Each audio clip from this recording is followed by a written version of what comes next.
Mirëmbrëma, mirë se erdhët në emisionin 10 minuta. Mistafiri joni dhe juaj është antari i kryesisë qendrore televizjes Besa, Recep Mehmeti. Nderuar, mirë se erdhët në 10 minuta. Mirë si gjetëm. Këto ditë po flitet për krimin e gjykatës speciale në vend. Ju si Besa është koha për një gjykatë të tillë në vendin tonë? Ju e dini që Lëvizja Besa që në mars të vitit të kaluar hartoi një platformë që titulloi Ridefinimi, platforma e së ardhmës, ku mes tjerash Lëvizja Besa ofroi disa zgjidhje për dalje nga kjo krizë në cilën gjendet shteti. Në mesin e atyre pikave ne e potencuam edhe kërkuam që duhet të formohet një gjykatë speciale e pavarur nga ekspert vendas dhe ndërkombëtar, të cilët do të procedojnë lëndët e iniciuara nga Prokuroria Speciale. Edhe dita ditës po dëshmohet se kjo gjykatë speciale i nevojitet në mënyrë emergjente Maqedonisë me qëllim që të dalim nga kjo krizë, edhe këtë e dëshmojnë edhe faktorin ndërkombëtar, të cilët po zmadhojnë presionet lidhur me krimin e kësaj gjykate speciale. Këto ditë qëndruaj në vend qëndroi dhe ndihmës sekretari amerikane e shtetit Nuland. Si shihni këto vizita të përfaqësuesës amerikane në vendin tonë? Si pa takimet mes partitë politike? Padyshim që prezenca e faktorëve ndërkombëtar, konkretisht përfaqësuesve të lartë të Shteteve të Bashkuara të Amerikës, është në funksion të përshpejtimit të daljes nga kjo krizë në cilën gjendet Maqedonia, duke ata janë të vetëdijshëm se aktorët politikë në Maqedoni nuk kanë edhe shumë vullnet që ta nxjerrin shtetin nga kjo krizë, nga se ata vetë e kanë sjellur dhe kanë krijuar këtë krizë. Mu për këtë shkak vizitat nga përfaqësues të lartë kori diplomatik janë në funksion që të bëhet trysni me qëllim që aktorët politikë të gjejnë një zgjidhje edhe sa më shpejt të dalim nga kjo krizë, e cila po prolongohet edhe padyshim që pasojat janë të paparashikuara. Ne po jemi të vetëdijshëm çdo ditë se aktorët politikë, sidomos përfaqësuesit për shtetit VMRO BDI, as pak nuk kanë vullnet që të dalin të vërtetat në shesh dhe të dilet nga kjo krizë, për shkak se ata janë thellë të inkriminuar dhe të përfshirë në krimet dhe në të gjitha ata vepra antiligjore si pasojë të cilave ne sot gjendemi në këtë krizë të thellë politike. Po vazhdojnë bisedimet në Përgjino mes 4 partive politike nënshkruese të marrëveshjes Përgjinos dhe kemi 2 ambasadorë të ndihmës në këtë lehtësim të zgjidhjes së krizës në Maqedoni. Për ju si Besa jeni të njoftuar se çfarë po ndodh aty brenda? Lëvizja Besa në vazhdimsi ka kërkuar që në këta bisedime të përfshihet edhe Lëvizja Besa si një faktor relevant politik, mu për shkakun që aktorët përfaqësuesit politik të cilët sot janë pjesë e atyre bisedimeve, sidomos ata të pushtetit VMRO BDI, as pak nuk kanë gatishmëri që të ofrojnë zgjidhje konkrete, dhe mu për këtë shkak ne si Lëvizja Besa në vazhdimsi kemi kërkuar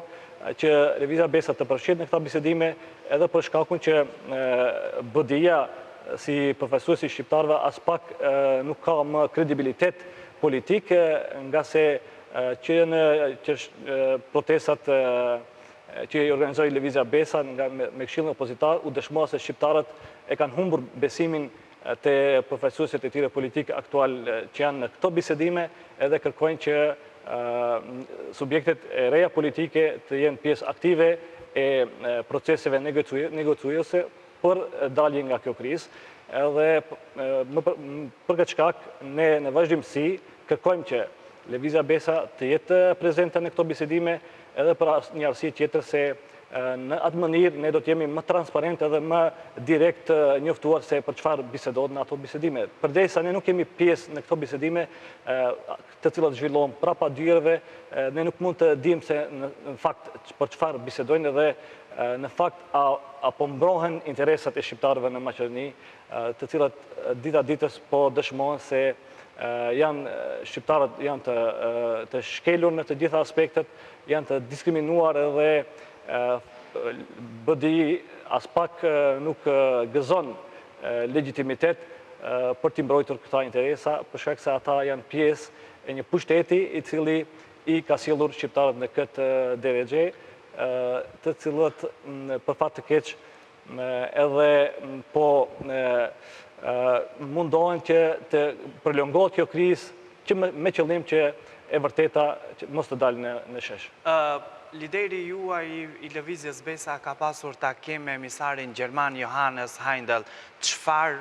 i kërkoi kryetari juaj i kësaj partie emisarit gjerman, çfarë i ofroi për një zgjidhje? Fakti që kori diplomatik i ka intensifikuar takimet dhe bisedat me Lëvizjen Besa dëshmon edhe një të vërtetë se Lëvizja Besa po shndrohet një faktor relevant politik në Maqedoni. Edhe ne në këto takime vazhdimisht edhe kryetari i Lëvizjes Besa, zoti Bilal Kasami, ka prezantuar para korit diplomatik edhe para përfaqësuesve diplomatik se ne si Lëvizje Besa që në fillim kemi hartuar një projekt, një platform për dalje nga kjo krize edhe kemi të cekur në mënyrë taksative zgjidhjet të cilat do të ishin relevante për dalje nga kjo krizë edhe po dëshmohet dita ditës se këta pika ku ne kemi kërkuar të bëhet regjistrimi i popullatës në Maqedoni, të krijohet prokuria speciale e cila u bë realitet, të krijohet gjykata speciale e cila po bisedohet kohët e fundit edhe po shifet se do duhet paqetë të krijohet, edhe të krijohet një bord drejtues në radio televizionin e Maqedonisë nga ekspert vendas dhe ndërkombëtar, të cilët do të krijojnë një hapësirë të balancuar për të gjitha subjektet politike edhe sektorin civil që në mënyrë të drejtë të prezantojnë idetë dhe platformat e tyre politike. Edhe të gjitha këto pika, si duket, janë pjesë edhe të bisedimeve të fundit dhe kjo po dëshmon edhe para faktorit ndërkombëtar, por edhe para opinionit se Lëvizja Besa që në fillim ka pasur një qasje serioze për këtë krizë, edhe ka ofruar oferta të veta konkrete, ide të veta se si mund të dalim nga kjo krizë e cila do të ishte në të mirë të qytetarëve. Zotëri Mehmeti, ju partitë jashtë parlamentare në këtë rast a jeni pasiv? Mendoj se flas tash për Lëvizjen Besa, jemi munduar që në mënyrë aktive të përcjellim situatën politike në Maqedoni, edhe të ofrojmë zgjidhje, hapa konkret për të dalë nga kjo krizë, dhe vazhdimisht në teren ne kemi pas takime intensive me qytetarët, me shqiptarët në përgjithësi, që të bashkërendisim forcat tona për të ofruar një zgjidhje edhe një platformë të re politike, nga se shqiptarët po dëshmohet se kanë humbur besimin me aktorët e drejtanishëm politik, edhe kërkojnë një elitë të re politike dhe një qasje të re në politikbërjen në Maqedoni. Edhe këtë Lëvizja Besa e ka dëshmuar edhe me aktivitetet konkrete, siç ishin protestat e vitit të kaluar edhe këtë vit, ku mbi 30.000 shqiptarë dolën dhe në mënyrë të qartë ngritën zërin për kundër këtij pushteti të dëmshëm dhe në një farë mënyrë kjo ishte edhe përkrahje e idesë së Lëvizjes Besa. Zotëri Mehmeti, kaq ishte për emisionin 10 minuta. Faleminderit që ishe pjesë. Faleminderit për ftesën.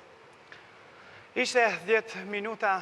me misafirin, antarin e kryesisë qendrore të partisë Lëvizja Besa, Recep Mehmeti. Qëndroni akoma me televizionin 21, pas pak lajmet në gjuhën maqedonisë.